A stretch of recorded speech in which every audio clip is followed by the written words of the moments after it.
श्री दुर्गा सप्तशती कथासार अध्याय 2. महामुनिसूत म्हणतात, पूर्वी देवांचा राजा इंद्र आणि राक्षसांचा राजा महिषासूर यांच्यामध्ये 100 वर्षेपर्यंत रणसंग्राम झाला. या युद्धामध्ये देवांचा पराभव करून इंद्राचे राज्य महिषासुराने घेतले. त्यानंतर हे पराजित देव प्रजापती ब्रह्मदेवाला पुढे करून भगवान शंकर व श्रीविष्णू जेथे होते तिकडे गेले. देव म्हणाले, हे भगवंत, हा महिषासूर सूर्य, इंद्र, अग्नी, वायू, यम, वरुण वगैरे सर्व देवांचा अधिकार बळकावून बसला असून त्रैलोक्याचा अधिपती बनला आहे. सर्व देवांना त्या दुरात्म्याने स्वर्गामधून घालवून दिले आहे. म्हणून निराश्रित होऊन आम्ही सर्वजण आपणास शरण आलो आहोत. तेव्हा आपण या महिषासुराच्या वधाचा एखादा उपाय योजावा अशी विनंती आहे. ही देवांच्या पराभवाची हकीकत ऐकून श्री शंकर व श्री विष्णू संतापाने लाल झाले आणि त्या क्रोधावेशाने श्री विष्णूंच्या मुखामधून महान तेज निघाले. त्याचप्रमाणे ब्रह्मदेव, शंकर, इंद्र इत्यादी सर्व देवांच्या शरीरामधून तेज निघून ते सर्व तेज एकत्रित झाले. त्या तेजाची दीप्ती एवढी होती की त्यामुळे दशदिशा ज्वाला पूर्ण झाल्या. नंतर त्या तेजाचे रूपांतर एका स्त्री रूपामध्ये झाले. शंकराच्या तेजाने त्या देवीचे मुख उत्पन्न झाले. यमाच्या तेजाने केस, विष्णूच्या तेजापासून भुजा, चंद्राच्या तेजापासून स्तन आणि इंद्राच्या तेजापासून मनोहर असा शरीराचा मध्यप्रदेश निर्माण झाला. वरुणाच्या तेजाने मांड्या व पोटऱ्या व पृथ्वीच्या तेजाने नितंब बनले. ब्रह्मदेवाच्या तेजापासून दोन्ही पायाचे तळवे आणि सूर्याच्या तेजाने दात व अग्नीच्या तेजाने नेत्र बनले. भुवया, संधेपासून व कान वायूच्या तेजाने तयार झाले. अशा प्रकारे इतरही अवयव निरनिराळ्या देवतांच्या तेजापासून बनले.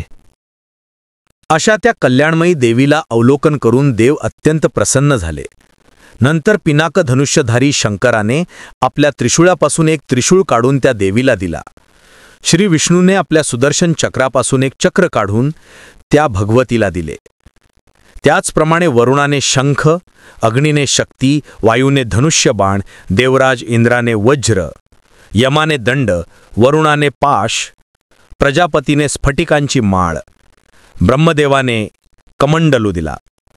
सूर्याने आपले तेज व काळाने ढाल तलवार दिली. हिमालयाने स्वारीकरिता सिंह व तऱ्हेतऱ्हेची रत्ने दिली. याप्रमाणे इतरही वेगवेगळ्या देवतांनी आपल्या जवळील बहुमोल वस्तू त्या अंबिकेला आनंदित मनाने समर्पित केल्या. त्यानंतर देवीने एक भयंकर अशी गर्जना केली. त्या गर्जनेच्या नादाने त्रैलोक्य कंपित होऊ लागले. सागर उचंबळू लागले व त्याचा प्रतिध्वनी सर्व आकाशात भरून उरला.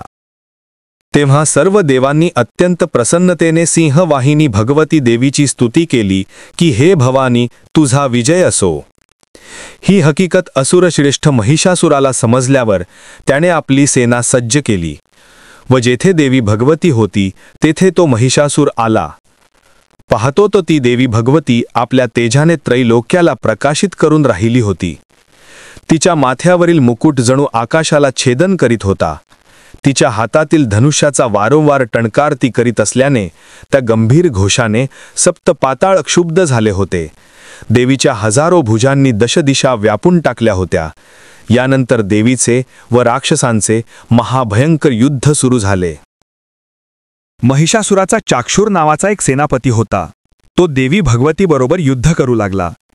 त्याशिवाय लक्षावधी वानरसेना बरोबर घेऊन चामर, उदग्न नामक महाअसुर, महाहनु, असिलोमा, बाष्कल, परिवारित, बिडाल वगैरे सेनापतीही आपापली सेना घेऊन भगवती देवीवर तुटून पडले. तेव्हा भगवती देवीने प्रलयंकारी अशी भयानक शस्त्रे व अस्त्रे असुरांवर सोडून संहार चालविला.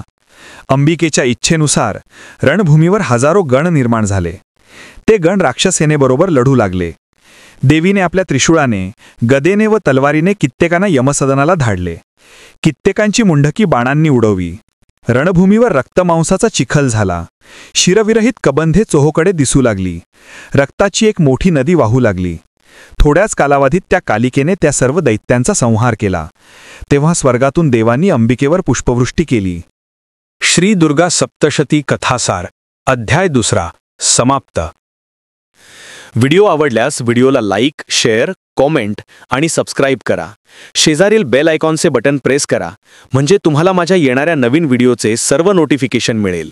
व्हिडिओ बघितल्याबद्दल धन्यवाद.